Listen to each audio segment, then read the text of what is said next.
यकम नवंबर को हल्का NA 244 सरजानी टाउन में हक परस्त अवाम का एक इज्तिमा मुनक्किद किया जा रहा है। इस प्रोग्राम की तैयारी का जायजा लेने के लिए MQM पाकिस्तान के सीनियर मरकजी रहनुमा डॉक्टर फारूक सत्तार भाई ने सरजानी टाउन ऑफिस में मुतल्लिका टाउन्स और यूसीज के जिम्मेदारों के साथ एक मीटिंग की। इस मौके पर इनके हमरा अरकान मरकजी कमेटी शकील अहमद भाई, इरशाद जफीर भाई, कामरान फारूकी भाई, अरशद हसन भाई, COC मेंबर आरिफ शाह भाई और रुकन सबाई असम्बली जमाल अहमद भाई और टाउन के जिम्मेदारान बड़ी तादाद में मौजूद थे।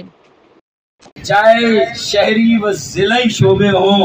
चाहे इलाकाई तंजीम हो, कराची की हो या हैदराबाद, सक्कर, मीरपुर खास, नवाबशाह, अंदरून सिंध, पंजाब, KPK, बलोचिस्तान,